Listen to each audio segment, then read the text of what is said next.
gente, tudo bom? Muito bem-vindos! Mais um vídeo. Galera, hoje no vídeo de hoje vou falar pra vocês de alguns símbolos, né, que são desconhecidos por nós, né? A gente vê esses símbolos em todos os lugares, generaliza, né, fala o que todo mundo fala, mas a gente não sabe o significado deles, muito menos as suas origens, né, e acaba interpretando de um jeito diferente só de ouvir outra pessoa falar. E às vezes ela tá errada e a gente não sabe, né? Não se esqueçam de se inscrever aqui no canal, ativa o sininho pra não perder mais nenhum vídeo meu, tá? Me siga no Instagram, que é a única rede social que eu tenho, vai lá, dá uma olhadinha nas minhas fotinhos. Se gostar, me segue, se não gostar, paciência. E é isso, vamos lá? Bora! Então, gente, como eu já disse, tem muitos símbolos que a gente não sabe a própria origem dele, né? Generaliza, muitas vezes também, raramente, né? A gente para pra pensar nessas origens, obviamente.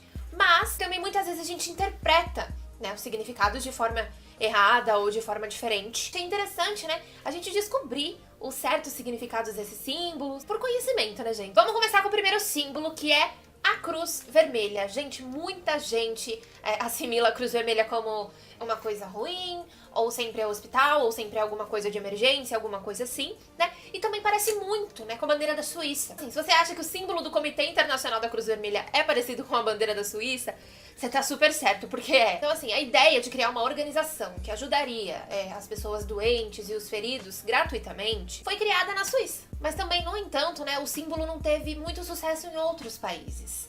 Permaneceu ali na Suíça. Por exemplo, assim, nos países muçulmanos, eles não queriam usar nenhum tipo de sinal que guiasse, né, que levasse eles ao cristianismo, fosse associado, né, ao cristianismo. Foi por isso que eles criaram outro símbolo especial, os muçulmanos. Foi o crescente vermelho, né, igual eu mostrei na foto, que é a luazinha vermelha. E também uma curiosidade dentro disso é que Israel, ele não podia usar nenhum dos dois símbolos, então ele criou o cristal vermelho, que é esse triângulozinho aí. Então, assim, o importante é que os países se juntaram, né? E para não deixar de oferecer esse serviço gratuito para os feridos, eles criaram o símbolo, só que da forma deles.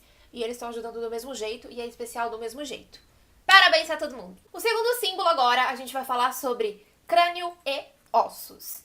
Gente, muitas vezes a gente olha essa imagem e fala assim, esse crânio, ele quer dizer morte, alguém morreu aqui, que não sei o que, E o crânio, muitas vezes com ossos, né, nos desenhos, eles não representam somente a morte, mas também de vida eterna e de renascimento, né? Pois os ossos, eles não se decompõem quando a pessoa morre. E é por isso, assim, que na Europa, esses símbolos, eles podem ser vistos, assim, em portões de cemitérios, lugares de cultos também, e pinturas de artistas famosos. Aqui no Brasil, se você vê em algum lugar, generaliza coisa de morte.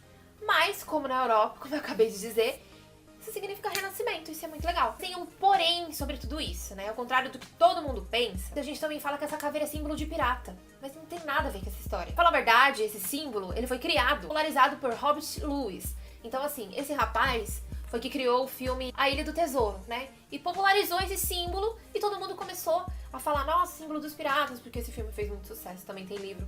E começou a falar que era dos piratas e nada a ver. O terceiro símbolo é um símbolo que chama Ichthus. Desculpa se eu tô pronunciando errado, mas é essa figura que eu vou mostrar pra vocês. Muita gente fala coisa ruim, mas não tem nada a ver. Tem gente que fala que é do diabo, tem gente que fala que é coisa ruim, tem gente que fala que é só crente que tem isso no carro.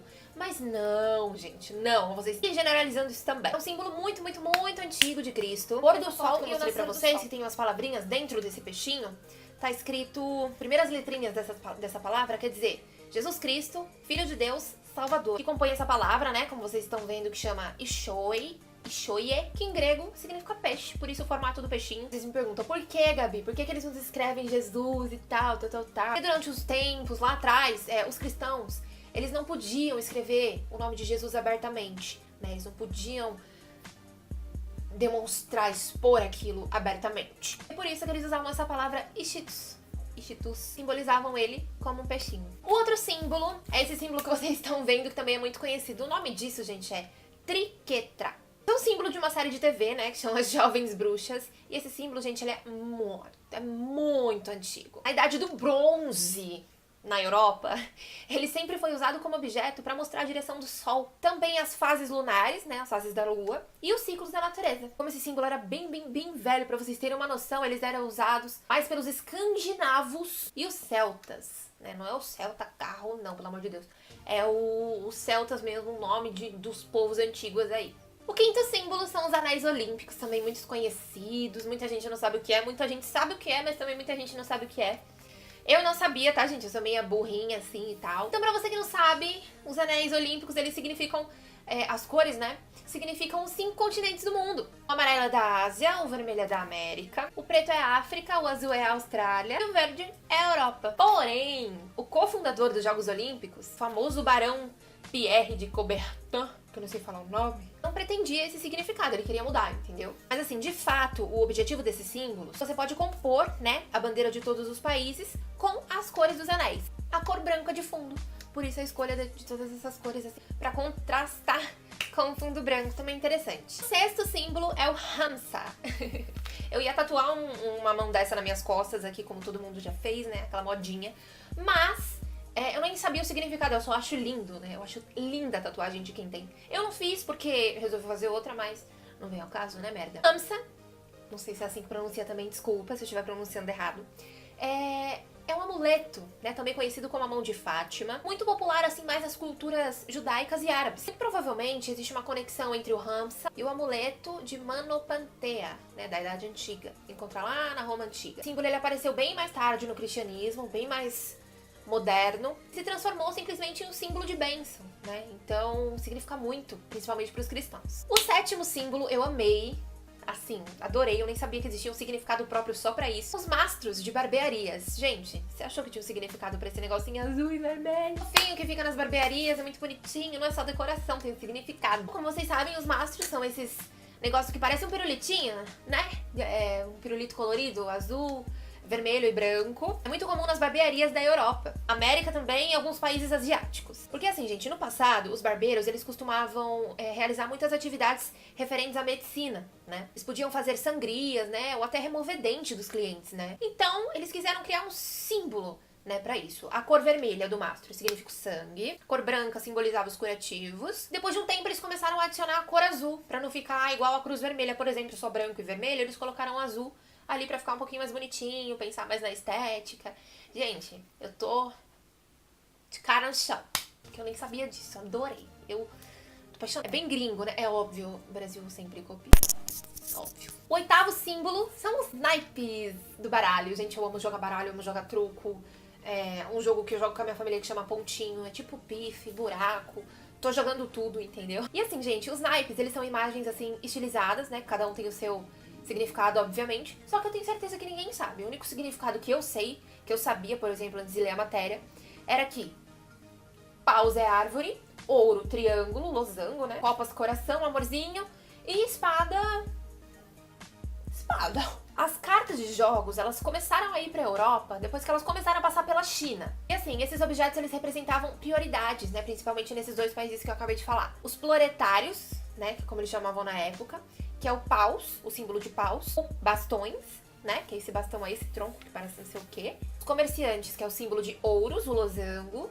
Os militares representam as espadas, que é o símbolo de espada. E o clero, que é o copas, que é esse negócio aí que vocês estão vendo na foto, que eu não sei o que é. Interessante também, né, porque assim, foi a partir de um país que surgiu os símbolos do baralho. Um jogo. O nono símbolo é um tanto quanto interessante, porque assim... o nono símbolo é play, pause e stop. Mas, Gabi, o que significa play? Play. O que significa stop? Para. O que significa pause? Pausa. Mas não é bem isso. Primeiro eu quero falar pra vocês que não se sabe exatamente quem foi que criou esses símbolos. A lógica dos sinais, o stop e do play, pra dar uma forma estável, o triângulo simboliza um movimento. Então assim, o sinal de pause evolui a partir de um sinal musical usado pra dividir frases musicais. E o botão gravar é representado em um sinal vermelho, né, bolinho ou quadradinho, que ninguém pressiona ele, né, e acidentalmente apaga o que você tá fazendo ou para o que você tá fazendo, que pode ser algo importante. Eu não entendi muito bem, gente, então se você também não entendeu muito bem, comenta aqui embaixo, porque eu não entendi muito bem, não. Não explicou claro pra mim, eu não sei, entendeu? Então, no final de tudo, o que significa que play, pause, stop, significa isso. Play, pause, stop. Décimo símbolo, se eu falar o nome, vocês não vão saber. Mas eu tô falando de Jack-o'-lantern, que é a famosa abóbora com carinha. Também muito usada no Halloween, né, nos Estados Unidos, vocês sabem. Então, assim, de acordo com uma lei irlandesa, né, um homem chamado Jack, ele fez um acordo com o diabo. Então, assim, as histórias falam que depois que o Jack morreu, a sua alma, ela não foi aceita nem no céu e nem no inferno. Sua alma, ela percorreu o mundo usando uma lanterna para iluminar seu caminho. A lanterna, a princípio, ela foi feita de um nabo. Povos celtas lá atrás, né, iniciaram uma tradição de colocar uma lanterna na janela para ajudar essas almas perdidas a procurar o seu caminho certo, para levar elas até o purgatório, pelo amor de Deus. Nos tempos mais modernos, naquela época, eles começaram a trocar os nabos pelas abóboras, que simboliza o que é hoje. A princípio eu pensei que essa história não era real, só que eu comecei a pesquisar em alguns lugares e é real. Tipo, quem ia imaginar isso? É só uma abóbora com furos. Essa também é da hora, essa é daorinha. O 11º símbolo é a estrela da vida. Aquela que a gente vê em ambulância, aquela que a gente vê em hospital, aquela cobrinha que eu sempre quis descobrir o que era e não sabia. A estrela azul da vida é o símbolo de urgência. É um símbolo de ajuda médica urgente nos Estados Unidos. Mas você também pode ver ela em outros países. Assim, cada um dos seus 6 raios da estrela, ele representa os tipos de funções, né, da ajuda médica urgente. Detecção de emergência, notificação de emergência, envio de equipe e equipamento adequado, cuidados no local, cuidados no transporte e transferência para o tratamento definitivo. E no centro da estrela está representado o bastão de Asclépio, que é o deus grego da medicina. É muito da hora. O 12º símbolo é meio macabrinho. Mentira, não é não. Você fala, Gabi, você tá indo contra Cristo, só anticristo. Não, gente, não é nada disso, tá? O 12º símbolo é a cruz invertida. Eu acabei de dizer, ela é considerada um forte sinal anticristão. Mas calma, de acordo com a lenda, o apóstolo Pedro seria crucificado como Jesus. Ele disse assim que ele não merecia morrer dessa maneira. Então ele pediu para ser crucificado de cabeça para baixo. Dessa maneira, o cristianismo, a cruz invertida de São Pedro, se tornou o símbolo da humildade e da paciência. Então, assim, o que você pensa que é uma coisa, uma nada a ver, demônio e tal, é isso. Então foi isso, galerinha. Espero muito que vocês tenham gostado. Assim, eu amo fazer esse tipo de vídeo pra vocês, porque eu, além de eu gostar de passar esse conhecimento pra vocês, eu também aprendo muito mais. E é isso. Espero que vocês gostem muito, muito, muito, muito do vídeo. E é isso. Dá um like pra mim. Até a próxima segunda. Um beijo.